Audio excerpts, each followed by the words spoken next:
भारतीय security forces के लिए ये बड़े अलर्ट की स्थिति आ गई है, क्योंकि भारत को चारों ओर से चाइना ने भी घेरा हुआ है, अमेरिका ने भी घेरा हुआ है। और अगर अमेरिका परमाणु परीक्षण के युद्ध मतलब रेस में जा रहा है, अगर चीन जा रहा है, अगर पाकिस्तान जा रहा है, तो हम तो भैया सैंडविच हैं, बीच में बैठे कैसे रहेंगे? स्ट्रिंग ऑफ पर्ल्स की पॉलिसी का मतलब ये होता है कि नेपाल भी गया, भूटान भी गया, म्यांमार भी गया, पाकिस्तान भी गया, बांग्लादेश भी गया, श्रीलंका भी गया, मालदीव भी गया। सब जगह यहां पे चाइना का प्रभुत्व है। और यहां पर देखा जाए तो चाइना के अपने बंदरगाह भी हैं, पोर्ट्स भी हैं। पाकिस्तान में गवादर, श्रीलंका का हम्बनटोटा, म्यांमार का क्यों कप्यू और मालदीव तक भी उनके पास कुछ आइलैंड्स हैं वहां पर। ये जो जंग है, इस टाइम नेवल जंग जो है, अमेरिका के पास अप्रोक्सीमेटली इस टाइम शायद 11 एयरक्राफ्ट कैरियर हैं। 11 दुनिया के सबसे बड़े बड़े विशाल, और उसमें से भी ज्यादा करके न्यूक्लियर पावर्ड है सारे के सारे। चाइना की ख्वाहिश बहुत बड़ी है, वो ब्लू वाटर नेवी बनना चाहता है, दुनिया की शानदार नेवी बनना चाहता है। और उसके पास जो टोटल फ्रिगेट्स और बाकी डिस्ट्रॉयर्स हैं, उनकी संख्या तो 400 क्रॉस कर चुकी है। अभी चाइना के पास 3 एयरक्राफ्ट कैरियर हैं। इसमें फुजियान तो अभी दिसंबर महीने में इंडक्ट होने जा रहा है, जो कि 80,000 टन का है। लेकिन जो चौथा, जिसका अभी कंस्ट्रक्शन स्टार्ट हुआ है, जो सैटेलाइट पिक्चर मिले हमारे पास, तो चौथा न्यूक्लियर पावर्ड होगा। ब्रिटेन के पास 2 एयरक्राफ्ट कैरियर है, लेकिन वो बिल्कुल बेकार किस्म के, उसका कोई मतलब नहीं है। भारत के पास भी 2 हैं, आईएनएस विक्रमादित्य और आईएनएस विक्रांत। इंडिया को मुझे लगता है कि कम से कम तो 5 एयरक्राफ्ट कैरियर की जरूरत है, तब कहीं जाके वो मुकाबला कर पाएगा साहब। क्योंकि चाइना की जो शिप्स बनाने की जो स्पीड है ना, वो बहुत बड़ी है। मैं एक जनरल अंदाजा दूं कि जो नॉर्मल कार्गो शिप्स होते हैं, जो दुनिया में समझो 1000 शिप्स हर साल बनते हैं, तो उसके करीब 60-70% शिप्स सिर्फ चाइना बनाता है।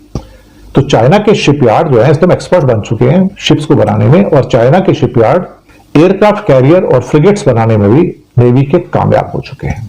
और जो स्पीड है ना उनकी, वो परेशान करने वाली है, बहुत बड़ी स्पीड है उनकी। अब अगर कोई भी डिफेंस एक्सपर्ट ये कहता है कि भाई हथियार हमारे पास कम है, या नेवल फ्लीट की कमजोरी है, हमारी सबमरीन की बहुत कमजोरी है, या जो भी हम सबमरीन लेंगे तो हम चाइना के फ्लीट का एयरक्राफ्ट कैरियर का मुकाबला कर सकते हैं, बेवकूफी है। आप सबमरीन से एयरक्राफ्ट कैरियर को डुबो नहीं सकते ऐसे इतनी जल्दी।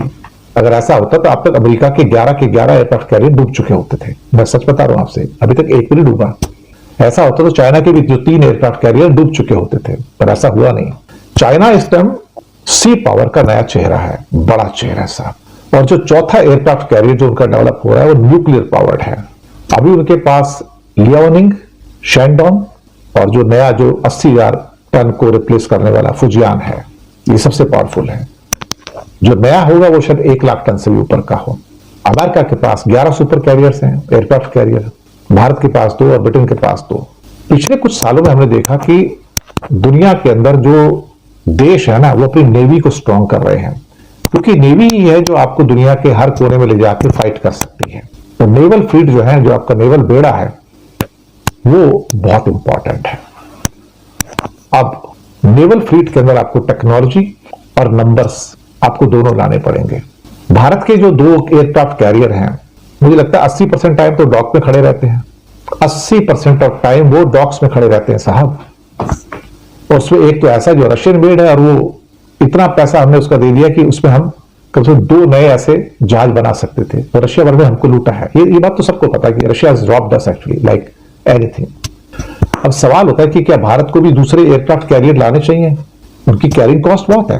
लेकिन कई एक्सपर्ट्स हैं, वो कहते हैं कि अब ये 2 से काम चलने वाला नहीं है सब। आपके पास कम से 5-6 एयरक्राफ्ट कैरियर होने चाहिए। आप भले अमेरिका ना हो, लेकिन चाइना का प्लान जो है अभी 8, 10, 12 एयरक्राफ्ट कैरियर बनाने का है। चौथा तो बनना शुरू हो गया उसका। उसको पता लगा कि दुनिया पर राज करना तो आपके पास एयरक्राफ्ट कैरियर होने चाहिए, क्योंकि हर एयरक्राफ्ट कैरियर के साथ 8-10 फ्रिगेट चलते हैं, फ्यूल टैंकर्स चलते हैं, डिस्ट्रॉयर चलते हैं साथ में। कुछ लोग कहते हैं कि अगर हमारे पास सबमरीन से अच्छी, तो हमें एयरक्राफ्ट कैरियर क्या करना है, वो तो डुबो देगा उसको तो। लेकिन क्या साहब आज तक कोई एयरक्राफ्ट कैरियर सबमरीन के द्वारा डूबा है क्या? और जिनके पास एयरक्राफ्ट कैरियर हैं, क्या उनके साथ में सबमरीन नहीं चलती क्या? सोचने वाली बात है। जब आप विस्तारवादिता में, यानी कि एक्सपेंशनिज्म के अंदर आप जाएंगे, जैसे चाइना की स्ट्रिंग ऑफ पर्ल्स पॉलिसी है, लेकिन ये पॉलिसी तो अमेरिका की भी। अमेरिका तो दुनिया को घेर रहा है, और इंडिया को भी घेरा हुआ उसने। अब भारत का कोई भी कदम होता है तो आप समझ के चलिए कि चाइना के जो जासूसी जहाज है वो सबको ट्रैक करते हैं। और इंडिया का जो कोको आइलैंड है, सॉरी म्यांमार का जो कोको आइलैंड है, वो तो चाइना ने पूरा ऑक्यूपाई कर लिया और बे ऑफ बंगाल के अंदर उनका पूरा अड्डा बन चुका है। 3200 मीटर के बराबर लंबा उनका रनवे है, वहां पे हैंगर्स हैं, फ्यूल टैंक्स है, सब कुछ बना दिया उन्होंने तो वहां पर। अब चाइना के जासूसी जहाज परमानेंटली एक तो बे ऑफ बंगाल में रहता है, एक अरब सागर में या मालदीव के आसपास रहता है, लक्षद्वीप के आसपास। तो वो अंडमान निकोबार, लक्षद्वीप, इन सब के ऊपर पूरी का पूरा ट्रैक रखता है। वो चाइना क्यों कर रहा है? क्योंकि चाइना को साउथ चाइना सी में तो उसका प्रभुत्व है, लेकिन साउथ चाइना सी के साथ अब वो बे ऑफ बंगाल में, अरब सागर में और इंडियन ओशन के अंदर भी अपना पूरा प्रभुत्व जमाना चाहता है कि ये मेरा है। ये तो उसको मीट करने के लिए इंडिया को एग्रेसिवली अपना जो निगरानी करनी है, जो जहाज बनाने हैं, जो उनकी पावर है, उसको एक्सपेंड करना होगा। 5 से 6 हमको एयरक्राफ्ट कैरियर होंगे, उसमें कम से कम 1 से 2 तो न्यूक्लियर पावर्ड होने चाहिए। अब वो जनरल क्लास वाले एयरक्राफ्ट कैरियर का जमाना चला गया, इवन चाइना भी न्यूक्लियर पावर्ड पे आ गया। तो आपको एक बड़े डेटरेंस की जरूरत होगी, बड़े रिसोर्सेज की जरूरत होगी। भारत में अक्सर कहा जाता है कि यार एयरक्राफ्ट कैरियर को क्या जरूरत है, वो तो उसको कभी भी सबमरीन जो है टॉर्पीडो से उड़ा सकती है। लेकिन मुसीबत यह है कि हम ये सोच के कि वो हमको उड़ा देंगे, ये हमको उड़ा देंगे, इसको हमको उससे उड़ाया जा सकता है, तो आप क्या चीजें बनानी बंद कर दोगे क्या? जब इंडिया के एक साथ कई मोर्चों के ऊपर युद्ध का खतरा है, चाइना के साथ है, पाकिस्तान के साथ में है, साथ में चाइना की जो दखल है वो इंडियन ओशन हो, अरेबियन सी हो, बे ऑफ बंगाल है, सब जगह बढ़ रही है। और चाइना के हर जगह ठिकाने हैं, मालदीव में हो, लंका में हो, बांग्लादेश में हो, म्यांमार में हो या पाकिस्तान में हो, सब जगह तो उनके अड्डे हैं। इवन भूटान में और सो कॉल्ड नेपाल में भी है।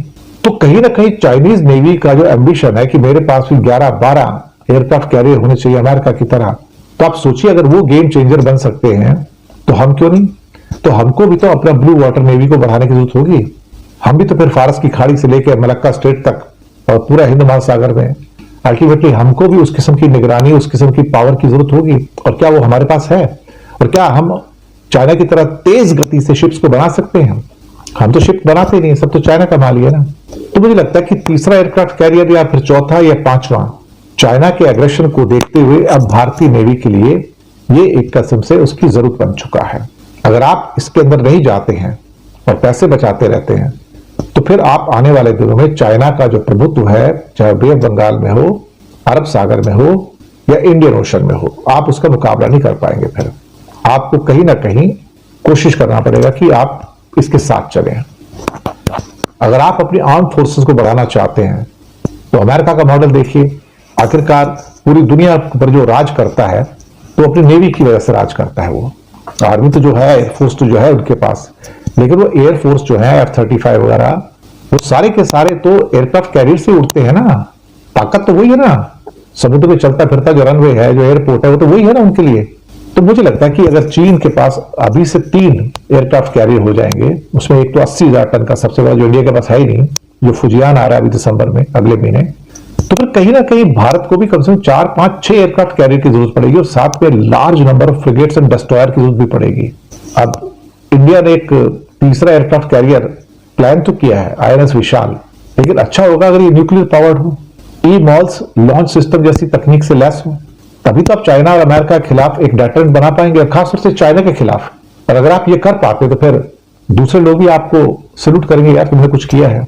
मुझे लगता है कि जिस हिसाब से चाइना ने अपने नंबर ऑफ फ्रिगेट्स को बढ़ाया है, नेवल स्ट्रेंथ को बढ़ाया है, जबकि उनके अभी टोटल क्राफ्ट के नंबर देखे जाए तो अमेरिका को क्रॉस कर गए हैं, लेकिन अभी भी उनके पास वो क्वालिटी नहीं है जो अमेरिका के पास है, क्योंकि उनके अमेरिका के पास 11 सुपर कैरियर्स हैं, न्यूक्लियर पावर्ड शिप्स हैं अमेरिका के पास 11, और वो उनके चलते फिरते एक क्या कहते हैं कि दुनिया है, उनकी पूरी सेना चलती फिरती है, जहां पे हजारों सोल्जर्स काम करते हैं एक टाइम में।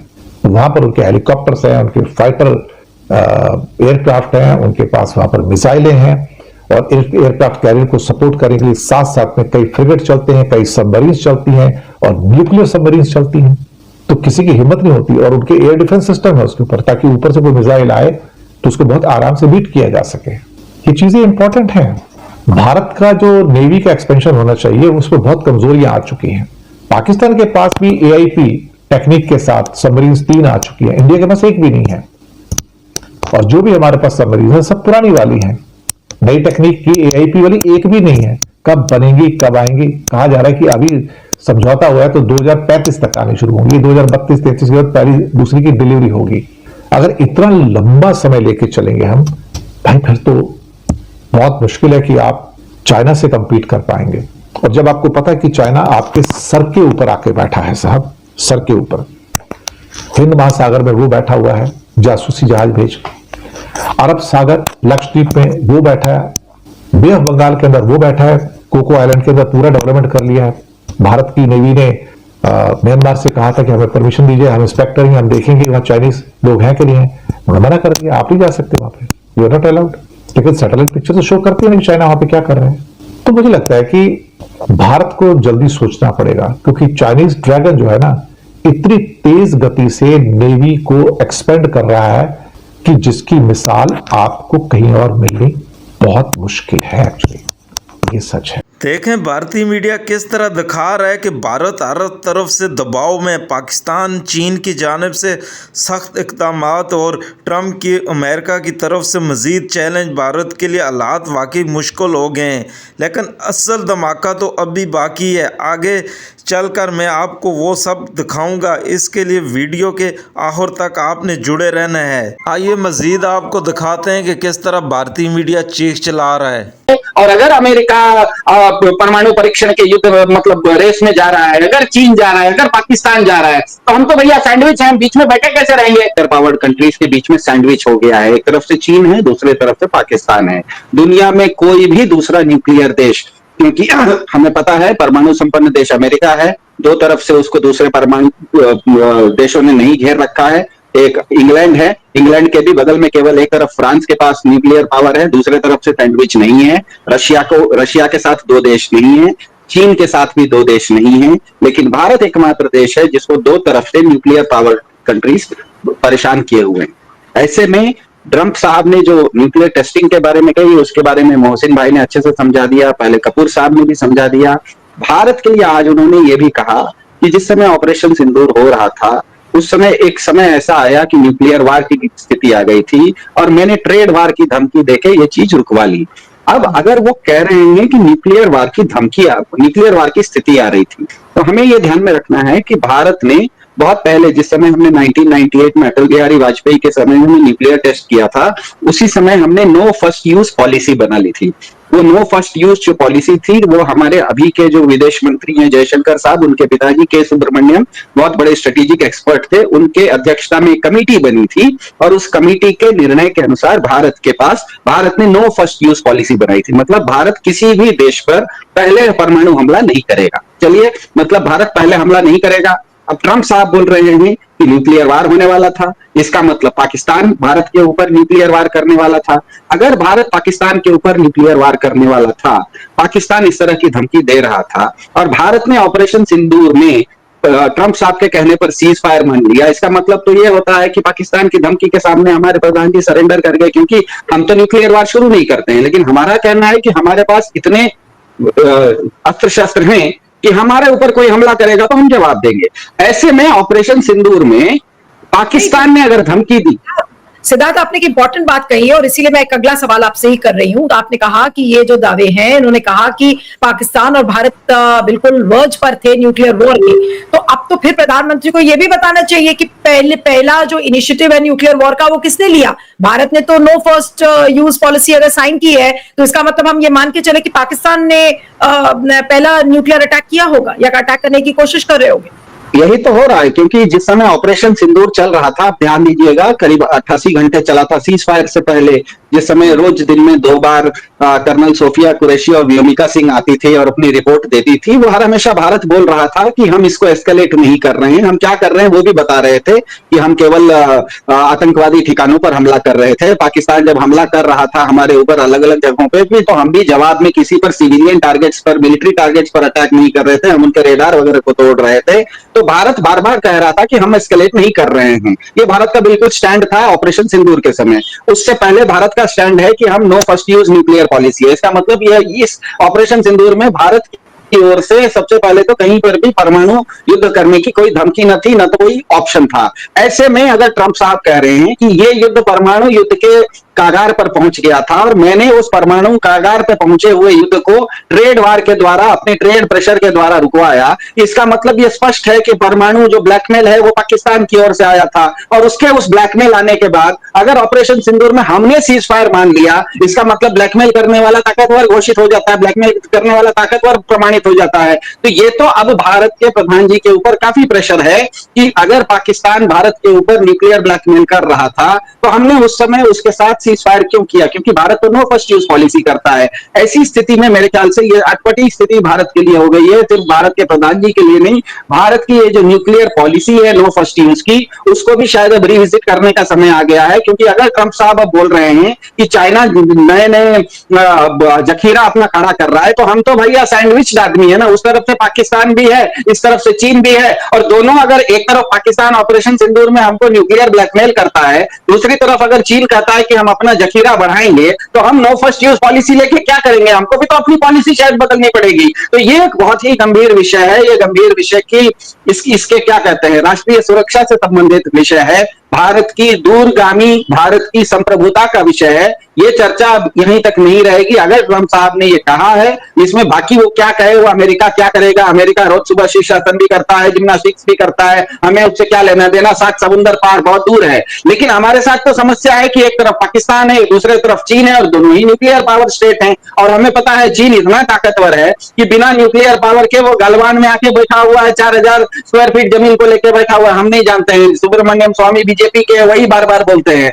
वही बोल रहे हैं कि चीन आके बैठा हुआ है। तो चीन बिना क्या कहते हैं, परमाणु हथियार का इस्तेमाल किए हुए कन्वेंशनल ताकत से अगर आपकी जमीन पर बैठा हुआ है, वैसा गुंडा अगर अब अपना परमाणु जखीरा भी बढ़ा लेगा, उसके बाद तो चीन एकदम क्या कहते हैं, जिस तरह से ये लोग बीजेपी का इकोसिस्टम हर जगह उत्तर प्रदेश में बुलडोजर चलाता है, वैसे तो चीन बुलडोजर चलाते हुए पूरे भारत पर चल जाएगा। तो ये एक बहुत बड़ी समस्या है, बहुत बड़ा एक स्ट्रेटेजिक विषय है, क्योंकि भारत की जो एक न्यूक्लियर पॉलिसी है, अपनी डिफेंस की पॉलिसी है, नो फर्स्ट यूज पॉलिसी बहुत बहुत इंपॉर्टेंट पॉलिसी होती है। भारत ने इसीलिए नो फर्स्ट यूज पॉलिसी के बावजूद हमने बहुत ज्यादा निवेश किया है। हमारे जो न्यूक्लियर आर्सेनल है, मतलब हमारे पास जो परमाणु हथियार हैं, उनको हमने गिराने के लिए ट्रायड का इस्तेमाल किया। ट्रायड मतलब हम जमीन से भी उसको लॉन्च कर सकते हैं, जो मिसाइल वगैरह होती है, पृथ्वी आकाश, जो हमारे पास पृथ्वी अग्नि वगैरह से हम लॉन्च करते हैं, जमीन से हम उसको लॉन्च करते हैं, हवाई जहाज से, रफाल जैसे हवाई जहाज से हम उसको लॉन्च करने की हमारे पास ताकत है। अब तो हमारे पास पनडुब्बी से भी, सागरिका नाम की हमारे पास मिसाइल है, जो कि अरिहंत नाम का हमारा सबमरीन है, जो कि पनडुब्बी से भी हम लॉन्च, मतलब हवा से, पानी से और जमीन से, हम तीनों से लॉन्च करने की ताकत रखते हैं। इसीलिए क्योंकि हम नो फर्स्ट यूज पॉलिसी का इस्तेमाल करते हैं। हम क्योंकि पहले हमला नहीं करेंगे, पहला हमला हम झेलने वाले हैं, तो पहले हमले में हमारे ऊपर जो डैमेज हो जाएगा, उसके बाद भी हमारे पास इतनी ताकत बची रहनी चाहिए कि हम सेकंड यूज कर सके और सामने वाले को इतना जबरदस्त जवाब दे सकें। ऐसी स्थिति में हमें पता है ऑपरेशन सिंदूर में बहुत सारे लोगों का कहना है, ट्रंप साहब का ही कहना है कि हमारे काफी सारे हवाई जहाज उड़ नहीं सके। हम दुनिया को पता है कि भारत के हवाई जहाज, जिस समय भारत ने ऑपरेशन सिंदूर खत्म हुआ, उसके बाद जब राजीव घाई वगैरह हमारे डीजीएमओ वगैरह ने रिपोर्ट किया, उन्होंने बताया, और हमारे जो एयर मार्शल भारती थे उन्होंने भी कहा कि शुरुआत में थोड़ा कैट फाइट हुआ था, थोड़ा दोनों तरफ लॉसेस हुआ, अगले दिन हमने अपना टैक्टिक्स बदला और हमने ब्रह्मोस मिसाइल का इस्तेमाल किया। इसका मतलब ये है कि अगर हमने ब्रह्मोस का इस्तेमाल किया, इसका मतलब हवा में हम जो चाह रहे थे वो हम नहीं कर पाए, हवा में हम नहीं कर पाए, इसीलिए हम जमीन से ब्रह्मोस मतलब सेकंड ऑप्शन का इस्तेमाल किए। और थर्ड ऑप्शन हमारी जो नेवी थी, और क्या कहते हैं, हमारा विक्रांत वगैरह, आईएनएस विक्रांत वगैरह, वो अरब सागर में खड़ा था, पाकिस्तान से 400-500 किलोमीटर दूर, वो अपना जखीरा लेके खड़ा था, उसका इस्तेमाल करना नहीं पड़ा। तो ऑपरेशन सिंदूर जैसे एक छोटे से क्या कहते हैं संघर्ष में हमने देखा, हवा, जमीन और पानी, इसमें से हवा में हम थोड़ा बहुत हमको घाटा होने लगा, हवा में हम वो नहीं कर सके जो हम करना चाह रहे थे, हमको जमीन के ब्रह्मोस का इस्तेमाल करना पड़ा। ऐसे में अगर ट्रंप साहब कह रहे हैं कि चीन अपना जखीरा बढ़ा रहा है, पाकिस्तान ने ब्लैकमेल कर दिया है, तब तो भारत को अपनी nuclear no first use policy को अब फिर से पुनर्चिंतन करने का बहुत गंभीर समय आ गया है। अब ये सब चर्चा हम और आपको टीवी पर बैठ के करें, इसका तो कोई मतलब नहीं है, क्योंकि हम लोग चर्चा ही कर सकते हैं, हमारे पास कोई नीति बदलने की हमारे पास कोई अधिकार नहीं है। तो जिसके पास नीति बदलने का अधिकार है वो इस मामले में चुप है। वो अब बिहार में जाके कट्टा फकीर होके कट्टे की बात कर रहे हैं, तो अब हम कैसे किससे पूछें? जिसको ये सब चर्चा करनी चाहिए वो बिहार की चुनावी रैली में फकीर होके कट्टे की बात कर रहा है, और हमको जिसको इसका हमारे पास इसकी ताकत नहीं है, हम इस पर चर्चा कर रहे हैं। तो यही तो दुर्भाग्य है इस देश का। नहीं, लेकिन सबसे बड़ी बात यह है, और सवाल पर मैं डॉक्टर संजय के पास आती हूँ, कि आपको क्यों लगता है कि डोनाल्ड ट्रंप ने अचानक से न्यूक्लियर टेस्टिंग की बात की, जबकि उनके एक्सपर्ट्स ये बात कह रहे हैं कि जैसे मौसीन ने बताया कि क्रिस राइट्स ने कहा कि नहीं, हम उस तरीके से एक्सप्लोजन नहीं करेंगे। लेकिन इस इंटरव्यू में डोनाल्ड ट्रंप ने ये बातें क्यों की, और ये इंडिया के लिए, भारत के लिए, या खासकर मोदी जी के लिए ये कितने बड़े खतरे की घंटी है? जिस तरीके से वो बता रहे हैं कि अलग अलग देश न्यूक्लियर टेस्टिंग कर रहे हैं, खासकर उन्होंने चाइना और पाकिस्तान का जिक्र किया। क्या ये मोदी जी के लिए अब एक नई मुसीबत है? जी डॉक्टर संजय। मतलब ये मामला सॉल्व नहीं होगा, क्योंकि मुझे ये लग रहा है कि ट्रंप जो है वो पब्लिकली प्रेशर करेंगे प्रधान को हमारे, कि वो माने इस बात को कि उन्होंने पीस कराया है, और वो अगर नहीं भी मानेंगे तो वो उनके सामने, उनके मुंह पे बोलेंगे, ये पब्लिक में भी और प्रेस के सामने भी, क्योंकि वो 50 से ज्यादा बार बोल चुके हैं और हर रोज बोलते हैं। और अब तो ये कहने लगे कि उन्होंने परमाणु जंग रुकवाई है, ये नहीं कि सिर्फ वॉर रुकवाई है। तो और ये भी डर है कि वो प्रेशर डालेंगे ट्रेड के ऊपर और रशिया के ऊपर, ये वो। तो आप देखिए, दोनों बार प्रधानमंत्री उनसे नहीं मिले, ना कनाडा में उनसे मिले, G7 में उन्होंने फोन करके बुलाया वाशिंगटन तो नहीं गए, और तीसरी दफा अब यहाँ पे जो मिलना था आसियान का, तो भी प्रधानमंत्री नहीं। तो आपको लग रहा है कि अब ये जो परमाणु परीक्षण के जो दावे हैं, इस पर भी प्रधानमंत्री कुछ नहीं बोलेंगे और इसको एक कान से सुनेंगे, दूसरे कान से निकाल देंगे? इसमें उनका बोलना वैसे जरूरी नहीं है। ये अब अमेरिका कुछ बोल रहा है, हमें तो कुछ बोल नहीं रहा, हिंदुस्तान को तो कुछ बोल नहीं रहा, तो हमें क्या जरूरत है बोलने की? कोई जरूरत नहीं है हमको बोलने की, पर जहाँ जरूरत है वहां पे भी नहीं बोल रहे, और जहाँ मिलना चाहिए वहां पे भी नहीं मिल रहे। नहीं, इसमें उन्होंने डायरेक्टली भारत को तो नहीं बोला, लेकिन सिद्धार्थ मैं अब आपके पास आती हूँ कि उन्होंने ये तो बोला ना कि पाकिस्तान भी टेस्टिंग कर रहा है, चाइना भी टेस्टिंग कर रहा है। तो अगर आप उन दोनों चीजों को जोड़ कर देखिए, तब तो फिर भारत के लिए एक बड़ा खतरा नहीं है, जिसका आगाह या जिसके तरफ आईना दिखाने की डोनाल्ड ट्रंप कोशिश कर रहे हैं मोदी जी को। कि आप हंसने लगिए, उस बात पर हंसिए कि देखो बंदर के हाथ में उस तरह आ गया है। दूसरा विकल्प यह है कि उस बंदर के हाथ से किसी तरह उस तरह निकलवा दीजिए, नहीं तो बंदर बहुत ज्यादा उत्पात मचाएगा। या तो आप खुद अपने घर से भाग जाइए कि भैया बंदर के हाथ में उस तरह आ गया है, मुझे मेरे घर में आके ना काट ले। अब मुझे ये बताइए कि डोनाल्ड ट्रंप के पास भले बंदर के हाथ में उस तरह है, लेकिन डोनाल्ड ट्रंप के पास आज इतनी ताकत है कि वो अमेरिका से उड़ान भरवाता है अपने पायलट को कह के, 72 घंटे तक हवा में रहते हुए वो हवा में आता है, ईरान में बमबारी करके वापस चला जाता है। इतनी बड़ी टेक्नोलॉजी तो दुनिया में किसी दूसरे देश के पास नहीं है। चीन भी अगर हमला करता है तो पड़ोसी पर करता है, भारत में गलवान में घुसता है। रशिया भी अगर हमला करता है तो पड़ोसी यूक्रेन में घुसता है। अमेरिका एकमात्र देश है जो कि 7 समुद्र पार आके हमला करके वापस भी चला जाता है। तो ये बंदर इतना खतरनाक है कि इसके पास उस तरह नहीं, AK-47 बंदर के हाथ में आ गया है। ऐसे में किसी बंदर के हाथ में AK-47 आ गया है और आप केवल उस पर हंसते रहिएगा, तब तो आप अपने ऊपर खतरा मोल ले रहे हैं। आपको अब दूसरी बात यह है कि आप अगर बंदर के हाथ से वो AK-47 छीनेंगे नहीं तो वो बंदर आपके ऊपर चलाना शुरू करेगा। तो आपने क्या तय किया? जिस तरह से मोहसिन भाई ने बोला कि चलो भाग जाते हैं, अपना ही घर छोड़ देते हैं, तो इसका मतलब तो आप दुनिया के पहले विश्व गुरु हुए जो कि बंदर के डर से अपना घर छोड़ के भाग रहे हैं। इसीलिए मैं कह रहा हूं कि ये बहुत ही, ये तो मैं हास्य विनोद में कह रहा हूं, असल में बात यह है कि दुनिया में भारत एकमात्र देश है जो कि सैंडविच है 2 परमाणु संपन्न देशों से, एक तरफ चीन, दूसरी तरफ पाकिस्तान। ऐसे में अगर डोनाल्ड ट्रंप अमेरिका के राष्ट्रपति ये कह रहे हैं कि एक तो ये कि ऑपरेशन सिंदूर के समय ये परमाणु युद्ध के कागार पर चला गया था, दूसरा ये कि आने वाले समय में परमाणु परीक्षण दुनिया में और बढ़ने वाले, वो ये नहीं कह रहे कि मैं बढ़ा रहा हूं, वो कह रहे हैं कि चीन भी बढ़ा रहा है, वो कह रहा है पाकिस्तान भी बढ़ा रहा है, इसलिए मैं भी बढ़ा रहा हूं। इसका मतलब दुनिया भर में एक आर्म्स रेस होने वाली है, न्यूक्लियर रेस होने वाली है।